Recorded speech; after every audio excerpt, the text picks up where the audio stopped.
Welcome back to the Deep Dive. Today, we are really digging into the Q3 2025 earnings call for MoneyHero Group, that's MNY. They reported pre-market on December 5th, and honestly, this one is a classic financial puzzle, a real head-scratcher. It really is. You've got this palpable tension, right? Management came out with this incredibly bullish story. They're talking about an inflection point, arguing they've completely changed the business and are right on the edge of profitability. And yet the market just hammered the stock, wiped out a huge chunk of its value in one day. In a single session. So that's our mission today. When you see management guiding for their first profitable quarter since listing and investors just run for the hills, you have to cut through that noise. Exactly. We need to figure out what their margin-first turnaround thesis is really about and why the market basically said, nope, we don't believe you. Yeah, for you, the listener, this is really the shortcut. We're going to try to figure out where the real risk is and maybe where the opportunity is too. Let's start with the headline numbers because they explain that initial shockwave. Okay, let's do it. So first, numbers that hit the wire. We have to look at the IFRS results because that's what traders see first, and that's what caused all the pain. The big headline was a huge miss. Basic and diluted loss per share came in at negative 10 cents. Which is, frankly, a terrible looking number. The consensus estimate was only around negative 2 cents. So that's, what, 400% worse than expected? It's a 400% negative surprise. I mean, that sets an incredibly negative tone the second the report hits the screen. So, okay, if the loss was that bad, why are we even talking about this? Why should anyone care about the positive spin if the core profitability looks so, well, abysmal? Because management immediately tried to pivot the conversation. They said, look away from the accounting loss, look at our operations. And when you do that, revenue was $21.1 million. Which is only up 1% year over year. Not very exciting. Not year over year, no. But it's a very strong 17% sequential growth from Q2. Okay, so that does suggest some momentum is building under the surface. It does. But the number they kept hammering home was adjusted EBITDA. This is their preferred metric, stripping out all the non-cash stuff. And that story is completely different. How different? The adjusted EBITDA loss narrowed by 68% year over year. It went from a negative $5.5 million down to negative $1.8 million. Whoa. So the margin improvement, that's like what, an 1,800 basis point swing from negative 26.5% to negative 8.4%. That's the key takeaway right there. That's the whole story. You connect that flat year-over-year revenue to that massive margin improvement, and the picture totally changes. They're telling you this was a deliberate choice. A choice to what, just not grow? A choice to sacrifice low-quality revenue, the kind that costs a ton in marketing, to get in favor of much, much higher margins. That flat revenue, they argue, is actually proof that the turnaround is working. So it's a quality of earnings argument. They're trying to shift the type of revenue they bring in. Precisely. Which brings us right to that structural argument, the shift away from just chasing volume. What specific parts of the business are driving this? It's all about pushing into higher margin services. MoneyHero has always been big in credit card and loan comparisons, which is super competitive.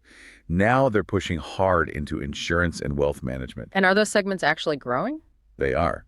Insurance revenue was up 13% year over year to $2.3 million, and wealth was up 5% to $2.6 million. Okay, so together those two now make up 23% of the group's revenue. That's up from 21% a year ago. And management said over and over again that these segments deliver twice the incremental profit of the old school credit card business. Which still makes up, what, 2/3 of the business? About that, yeah. So the strategy is basically slow down the low margin engine a bit while you turbocharge the high margin one and hope the whole company's profit profile changes. But that's only half the story, right? You can't get those kinds of margin gains without cost cuts. Extreme cost discipline, exactly. And they delivered. Total operating costs, if you exclude currency swings, fell 13% year over year, down to $23.9 million. And where did they find the biggest savings? I remember seeing something about technology spend that seemed pretty drastic. Oh, yeah. This is where they showed their conviction. Tech costs were almost cut in half. They dropped from $2 million down to just $900,000. Wait. Having your tech spend, is that actually sustainable? Or is that just, a one-time clean out that feels like you're pausing crucial development? Well, management argued it is sustainable. They tied it directly to this big overhaul they're doing, something called Project Odyssey. They claim the spending is just leaner now, focused on AI and essential infrastructure. And at the same time, employee benefit costs also fell from 5.7 million to 4.2. Part of that was restructuring, but they said a big piece was also leverage from, you guessed it, artificial intelligence. Okay, that makes the tech cut more believable. If AI is automating jobs, you don't need as many people or the old systems. And it helps that they have cash, right? A huge help. Yeah. They've got 27.9 million in cash and basically no debt. So they have the runway to finish this pivot without having to do some kind of desperate fundraising. Okay, so let's get into that. The big narrative of the call. The engine behind all this efficiency, AI and Project Odyssey. Right. And they pitch this as way more than just a cost-cutting tool. They see it as a total strategic advantage. And Project Odyssey. This is supposed to be some kind of unified AI system for the whole company. How wide is the scope here? It's everything. Performance marketing, content generation for the websites, credit scoring, and crucially, customer service. And they gave one stat, one incredible number to show this is already working. What was it? Get this. 70 to 80% of all customer support queries are now fully automated. 70 to 80%. Yeah. And that's the key to operating leverage. They can grow their user base, which is up 27% year over year to 8.8 million members, without adding a bunch of new headcount in the call center. That automation is their proof point. That completely changes the cost structure of the business. And they're also launching new products using this AI layer, right? Not just using it for internal efficiency. Exactly. They launched a few important new things. First, an AI-powered car insurance SaverBot. It's out in Singapore, works through WhatsApp. The whole idea is just to make it super easy and fast to get a quote and buy a policy. So convenience for the user, high margins for the company, simple enough.